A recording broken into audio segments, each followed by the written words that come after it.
Hello and welcome to the VLearn, the third session of business organization.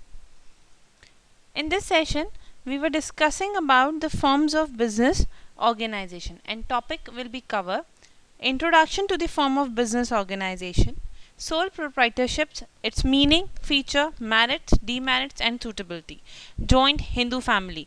That is the another form of business, and yes, the meaning, feature, merits and demerits and suitabilities of that particular form of business. Now let's start with the introduction of the form of businesses. As yes, we were discussing about the business enterprises may be owned by one person or a group of a person. एक business बहुत सारे लोगों के साथ consist हो सकता है. एक बिजनेस बहुत सारे लोग, एक सिंगल पर्सन भी आप बहुत सारे लोग शुरू कर सकते हैं. अगर हम लोग ये बात करते हैं कि एक पर्सन जब एक बिजनेस स्टार्ट करता है, single person, that's comes into the sole proprietorship. और अगर बहुत सारे लोगों के साथ एक बिजनेस स्टार्ट होता है तो that's comes into the joint Hindu family kind of a concept, और जॉइंट ओनरशिप हम उसे बोल सकते हैं या ग्रुप ओनरशिप बोल सकते हैं. As the same the slide is mentioning, when it is owned by one person, when it is owned by one person, it is known as sole proprietorship. The sole proprietorship and joint Hindu family firms comes under the category of group ownership and joint ownership. So yes, these are the few idea about what kind of what form of the businesses we have. So we were discussing in today's session, we were going to discuss about the two forms of businesses. One is sole proprietorship and other is joint Hindu family. Now started with the sole proprietorship. So yes, sole proprietorship is basically when it started through the initiative of the individual. जब एक individual के initiatives के साथ start होती है, and it's run with the capital supplied by the proprietor. जो भी एक उसका owner होता है, जो भी उसका proprietor होता है, वो finally इसे start करता है. So that is basically the idea about the sole proprietor. So what was the meaning defined in the slide? It is mentioning a business that run under the exclusive ownership and control of an individual is called the sole proprietor or a single entrepreneurship. So it is run by, it is controlled by, it is invested by the one person only, and it is carried forward by the one person only. The proprietor manages the business himself, bear all the risk along and get all the profits by the virtue of the nature for its form of organization. Yes, हमारा जो proprietor होता है, yes, वो सारे risk को bear करता है, सारे जितने भी उसके रिस्क या जितने भी उसके लॉस होते हैं वो सब उसके होते हैं, और एट द सेम टाइम जितने भी प्रॉफिट्स होते हैं वो भी सब उसके होते हैं. So in that term it is the basic idea of the sole proprietorship. So yes, इसको अगर एक सिंपल वर्ड्स में डिफाइन करना हो तो सोल प्रोप्राइटरशिप्स वो हो जाते हैं जो अपना खुद का बिजनेस स्टार्ट करते हैं. So now there were the few features written on the screen कि हमारे सोल प्रोप्राइटर के क्या क्या फीचर्स हैं. अगर हम फीचर्स की बात करें तो yes, there were the few features, जिसमें सबसे पहला है the single ownership. Single ownership that means this is the own by one man. ये एक ही पर्सन से ओन किया जाता है. And one control, own control, sorry. So own control is basically defining about he have to take a decision itself and he can take a quick decisions and gain the benefits. आपको खुद control करना है, और आपको खुद control करने के लिए आपको सारे डिसीजंस खुद ही लेने पड़ेंगे. So that comes into the own control. Then own profit is basically attractions of the reaping the entire profit. That means आप जितना भी प्रॉफिट जनरेट कर रहे हो वो सब आपका है. That is own profit. Then unlimited liabilities, yes, आपके जो भी एक सिंगल ओनर होता है, जितनी भी लाइबिलिटीज होती हैं वो सब खुद उसकी होती हैं. सो इन दैट टर्म्स जितनी भी उसकी लाइबिलिटी पार्ट होता है वो अनलिमिटेड हो जाती है. दे वो एंडलेस अगर देखा जाए तो. हम इसे इस तरीके से भी ले सकते हैं कि when his business assets are not adequate, अगर किसी भी तरीके से उसके जो रिक्वायर्ड असेट्स हैं या उसके जो बिजनेस असेट्स हैं वो एडुकेट ना हो फॉर पेइंग द डेट, तो his private property has to be sold. उसकी प्राइवेट प्रॉपर्टी वो अपने बिजनेस में यूज़ कर सकता है. सो अनलिमिटेड लाइबिलिटी उसकी हो जाती है. Then another point is absence of government regulation. Yes, that sole proprietorship is free from all government regulations. उसमें कोई formalities नहीं होती. अगर हम ये बोलें registrations formalities या entering the name formalities, तो sole proprietor में इस तरीके की formalities नहीं होती हैं. No separate entity. Yes, at the same time आपके जो सोल प्रोप्राइटरशिप्स होते हैं उनका बिजनेस कभी भी उनसे अलग नहीं होता. We can't take it the business and the authorized person as in a two different identity. They were the two similar identities. So yes, there was no separate identity, that is entity. Then limited capital is basically yes, एक single owner होने की वजह से आपके person हमेशा एक limited रह जाता है, एक लिमिटेड कैपिटल में आ जाता है. सो दैट इज कम कि वो जितनी इन्वेस्टमेंट होगी एट द सेम टाइम वो खुद ही उसको करनी है, तो ऑटोमेटिकली वो अपने आप में लिमिटेड हो जाती है. Now the merits, what are the benefits of sole proprietorship. क्या क्या ऐसे फ़ायदे हैं जिसकी वजह से एक पर्सन जो है सोल प्रोप्राइटरशिप में आ सकता है. सबसे पहले easy to form and dissolve. Yes, हम अपनी सोल प्रोप्राइटरशिप को बहुत जल्दी डिसॉल्व कर सकते हैं, बहुत जल्दी हम लोग उसे क्रिएट भी कर सकते हैं. तो it is easy to form and dissolve. Second, direct motivation. Yes, sole proprietor अपने आप को डायरेक्ट मोटिवेट कर सकता है for any kind of an task. वो अपने टास्क में किसी भी तरीके से अपने आप को मोटिवेट कर सकता है. डायरेक्ट मोटिवेशन, उसको किसी की मोटिवेशन की जरूरत नहीं होती, वो डायरेक्ट मोटिवेट करता है अपने आप को.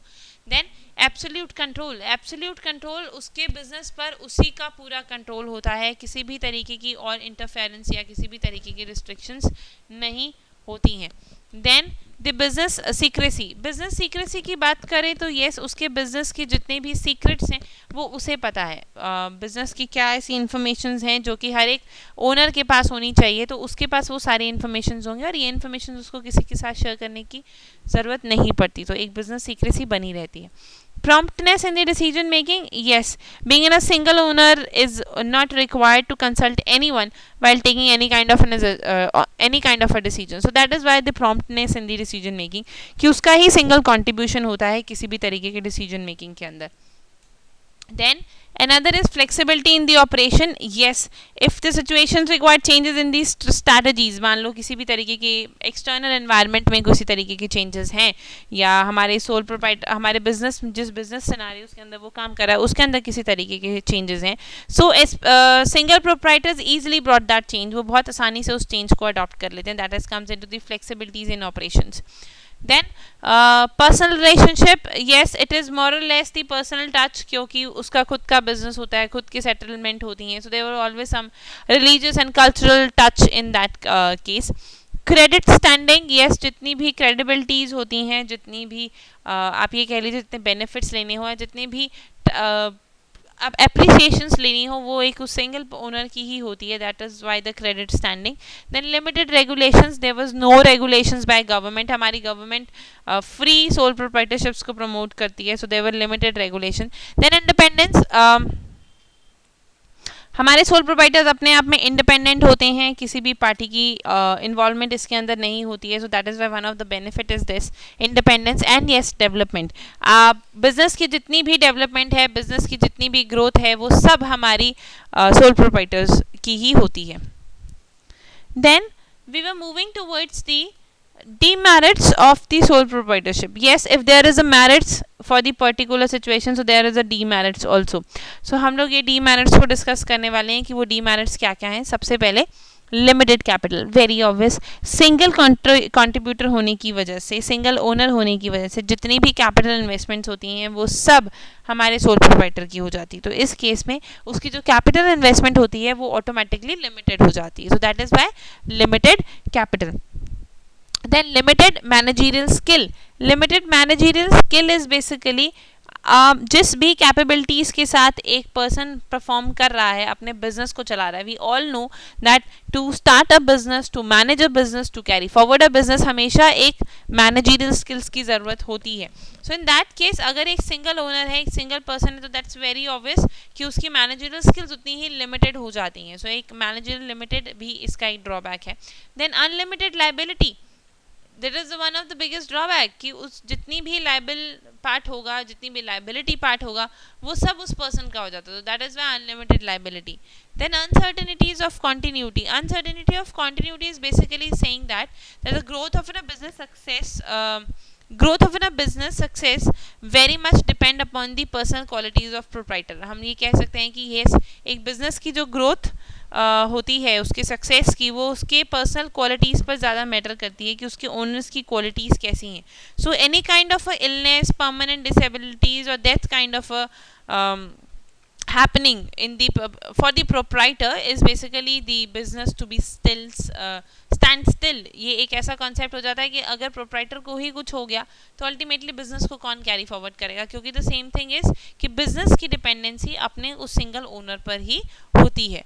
Then inability to avail for the specialization. Yes, बहुत सी ऐसी सिचुएशंस होती हैं जहाँ पर the person is not able to be the specialize enough. तो इनएबिलिटी कॉन्सेप्ट हमेशा वहाँ पर रहता है कि जो फील्ड उसकी नहीं है, जहाँ जिस फील्ड में भी उस सोल प्रोप्राइटर की एक ग्रैप या ग्रिप्स काइंड ऑफ सिचुएशन नहीं है, तो इन दैट केस ऑटोमेटिकली वो अनेबल हो जाता है उस सिचुएशन में परफॉर्म करने के लिए.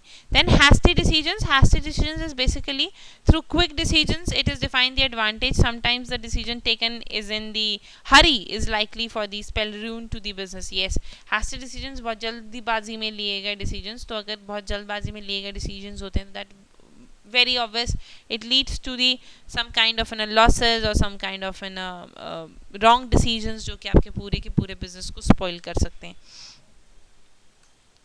Then what are the various सूटेबिलिटीज.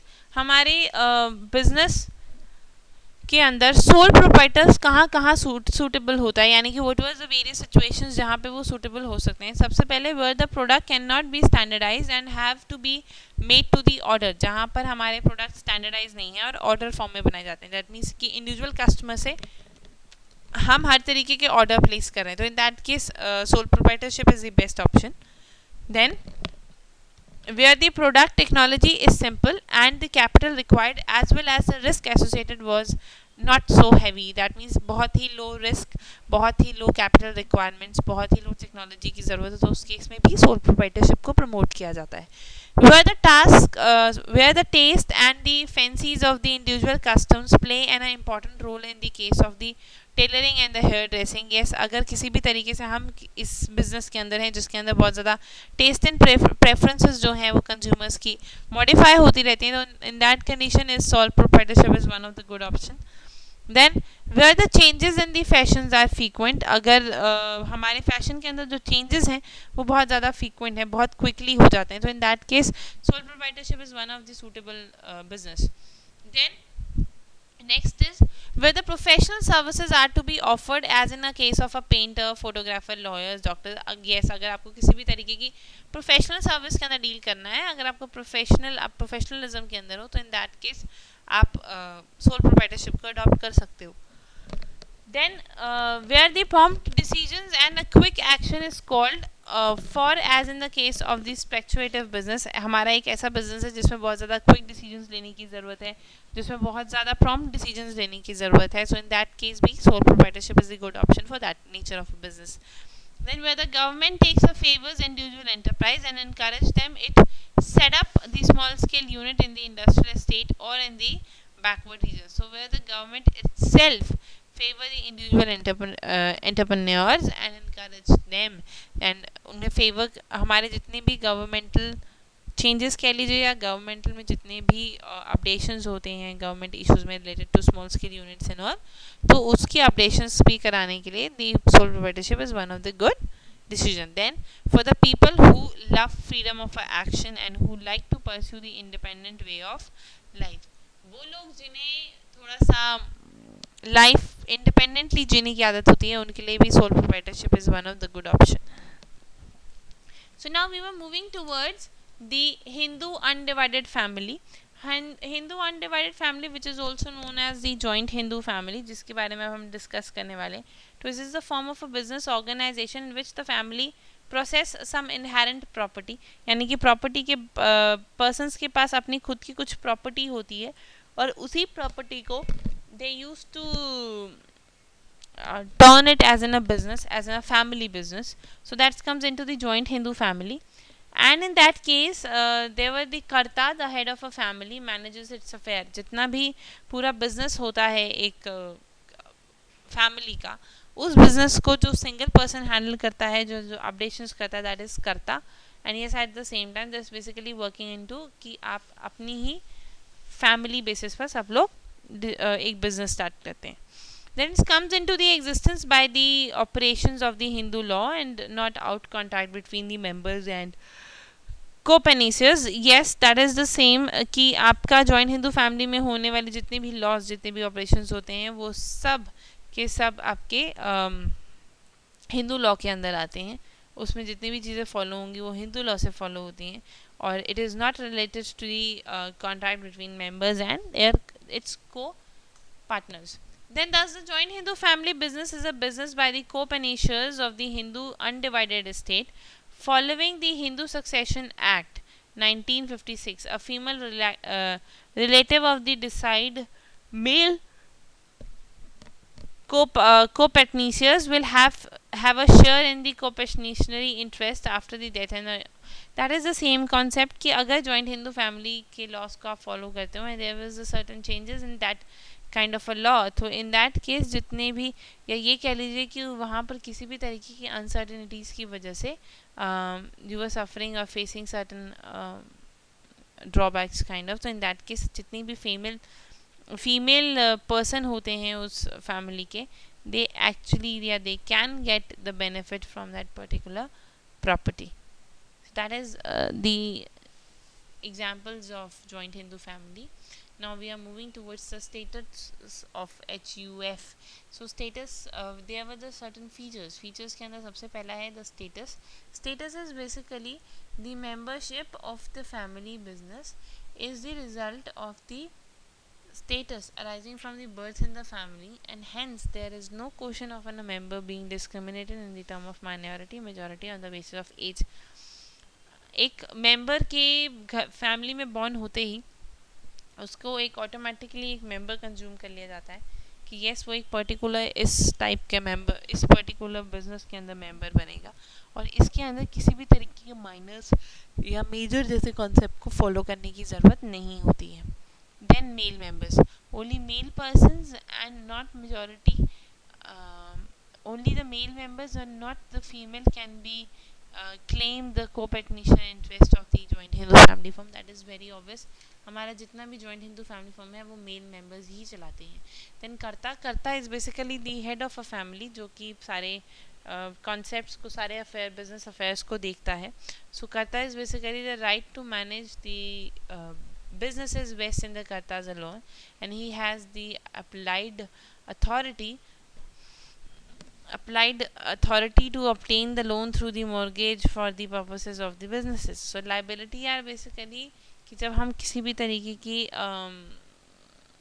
एक जनरेट करते हैं लॉसेस या लाइबिलिटी फैक्टर जनरेट करते हैं. So liability of all the members of a joint Hindu family expect that of an karta the limited to the value of their individual interest. हम अगर liability की बात करें तो लाइबिलिटी के ऊपर बाकी सारे जितने भी मेंबर्स होते हैं जॉइंट हिंदू फैमिली के, वो उतना ही उनको लाइबिलिटी मिलेगी जितनी उनकी पर्सनल है, मतलब जितनी उन्होंने इन्वेस्टमेंट की है उतनी ही. इसके अलावा जितनी भी लाइबिलिटीज़ होती हैं वो सारी लाइबिलिटीज़ कर्ता बेयर करता है. Then fluctuating share is basically the share of the business is tried to be fluctuated. Members are interested or not interested, they want to retain in the business. उस terms में हमारे जो shares होते हैं वो काफ़ी fluctuated होते हैं. Then continuous existence are basically now हमारे जैसे हम लोगों ने सोल प्रोप्राइटर में पढ़ा था कि अगर बिजनेसमैन की डेथ हो जाती है तो बिजनेस ऑटोमेटिकली बंद हो जाता है. तो in that case it is opposite one कि अगर कर्ता की किसी तरीके से जो हेड ऑफ द फैमिली है उसका किसी तरीके से डेथ हो जाती है तो in that case business can be carry forward. तो it's continuous existence.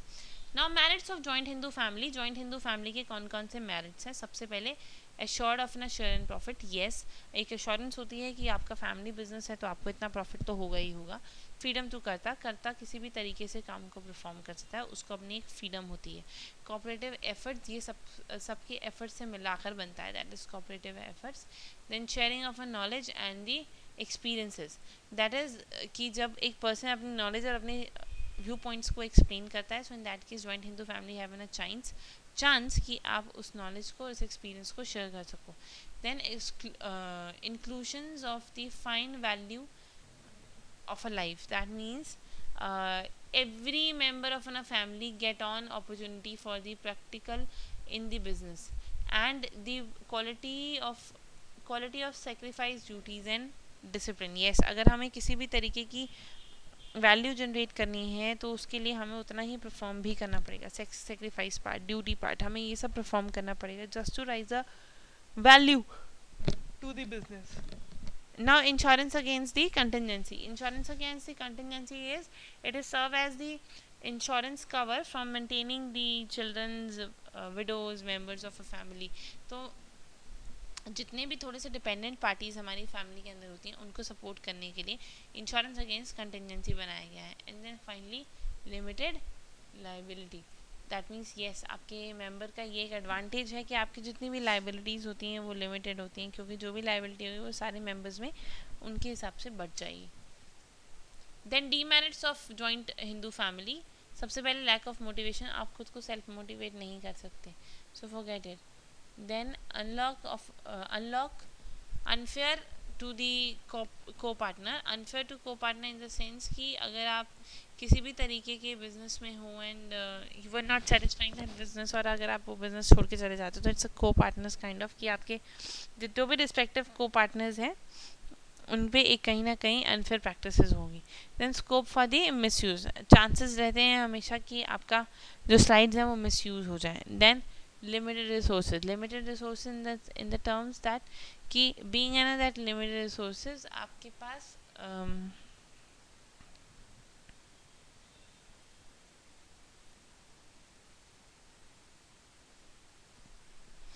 so yes, this is about the few limitations. Now we are moving towards the another one, that is scope of misuse. Scope of misuse is basically जब आपको there was a scope to be misuse of your information. जैसे कि sole proprietorship में था, secrecy होने की वजह से और सिंगल मेंबर होने की वजह से एक सीक्रेसी मेंटेन रहती थी, बट एक लार्ज फर्म और लार्ज फैमिली होने की वजह से एक सीक्रेसी मेंटेनेंस नहीं रहती है. So that is the scope of misuse. Then limited resources. Limited resources is comes into when you are actually limited with your resources. Being in a big family और joint Hindu families में आप actually resources generate करना थोड़ा सा मुश्किल हो जाता है. And fear of a disintegrations. Fear of disintegrations is basically जब members को लगता है कि yes they were not integrated, they were not participating in that particular business, और उस केस में possibly इन्हें business से हटा दिया जाए. So now there is few questions. There were the two questions for the exercise. So in that questions, the two questions are put at the first one is define the sole proprietorship. You have to explain all the suitabilities, all the merits, demerits of the sole proprietorship. What is sole proprietorship? You have to mention it. And then finally is define the limited managerial skills. हमारे क्या limited managerial skills जो कि हम लोगों ने define की थी sole proprietorship में, कि लिमिटेड मैनेजरियल स्किल्स क्या होती है, आप उन्हें डिफाइन कर आपको बताना होगा कि वो क्या होती है. So yes, this is all about in this session. We were winding up for the today, and on the next session we will going to cover about the partnerships firm. This is another form of a business. So yes, for today, thank you so much.